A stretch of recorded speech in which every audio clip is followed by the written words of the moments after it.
Good morning विद्यार्थी मित्रों। मैं चावड़ा इकबाल श्री एस पटेल प्राथमिक शाला द्वारा चल रहे ऑनलाइन अध्ययन के अंतर्गत आपका हार्दिक स्वागत करता हूं। विद्यार्थी मित्रों, आज हम कक्षा 8 विषय हिंदी के अंतर्गत व्याकरण विभाग में विशेषण के बारे में अध्ययन करेंगे। विद्यार्थी मित्रों, विशेषण क्या है? तो विशेषण का सामान्य अर्थ है विशेषता बताने वाला शब्द। प्रत्येक प्राणी, वस्तु या स्थान की कोई न कोई विशेषता होती है। जैसे कोई मनुष्य अच्छा या बुरा, काला या गोरा, ऊंचा या ठिंगना, पढ़ा लिखा या अनपढ़ होता है। कोई वस्तु सस्ती, महंगी या सादी या रंग बिरंगी, गोल, चौकोर या लंबी होती है। कोई स्थान ऊंचा या नीचा, सुंदर या असुंदर, साफ सुथरा या गंदा होता है। इसी प्रकार प्रत्येक संज्ञा की कोई न कोई विशेषता अवश्य होती है। संज्ञा या सर्वनाम की विशेषता बताने वाले शब्द को विशेषण कहते हैं। तो विद्यार्थी मित्रों, कोई भी स्थान या वस्तु या प्राणी हो, उसकी जो विशेषता बताता है उस शब्द को हम क्या कहेंगे? विशेषण कहेंगे। ठीक है, चलो आगे देखते हैं। अब नीचे दिए गए कुछ वाक्य है, उसे पढ़े। यह पुराना किला है। दूसरा है वहाँ हजारों दर्शक खड़े हैं। तीसरा, ऑपरेशन में 2 घंटे लगेंगे। चौथा, कैसा सुहावना समय है। पहले वाक्य में पुराना शब्द किला संज्ञा की विशेषता बताता है। दूसरे वाक्य में हजारों शब्द से दर्शक संज्ञा की विशेषता प्रकट होती है। तीसरे वाक्य में घंटे शब्द संज्ञा है और संख्यावाचक शब्द 2 उसकी विशेषता प्रकट करता है। चौथे वाक्य में समय शब्द संज्ञा है और सुहावना शब्द से उसकी विशेषता सूचित होती है।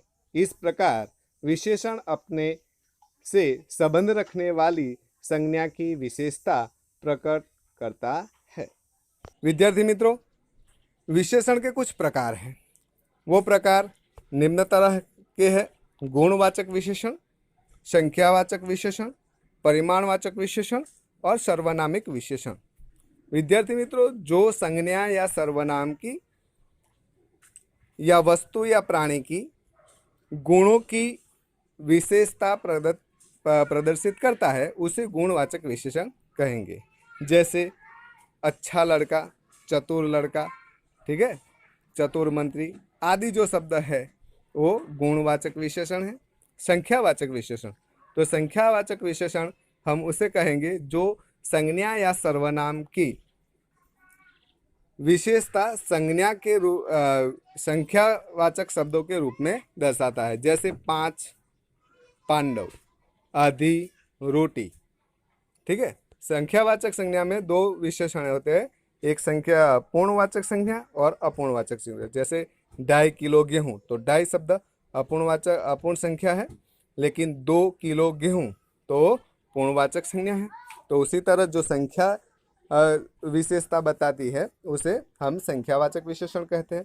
परिमाणवाचक विशेषण, परिमाणवाचक विशेषण जैसे बहुत गर्मी, ठीक है, इसमें कोई निश्चित संख्या नहीं होती है, लेकिन बहुत, कम, थोड़ी, ज़्यादा, कम आदि शब्द जो है वो परिमाणवाचक विशेषण है जिसके नाप तोल में उपयोग होता है। ठीक है, चौथा है सर्वनामिक विशेषण।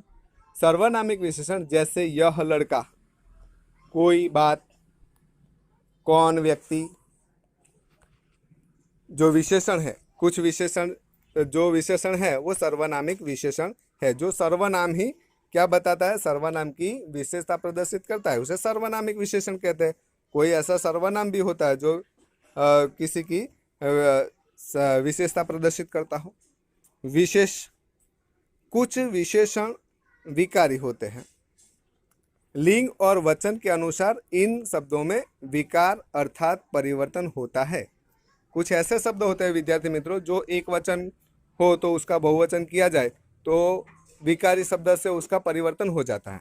अगर कोई शब्द लिंग के आधार पर भी कई शब्द जो है परिवर्तन होते हैं। ठीक है, तो इस तरह से जो परिवर्तन होता है विशेषण में, वो विशेषण जो है वो परिवर्तित विकारी विशेषण कहे जाते हैं। जैसे प्यारा शब्द जो है वो प्यारा शब्द है, लेकिन उसका हम बहुवचन में परिवर्तित करेंगे तो प्यारे शब्द हो जाएगा।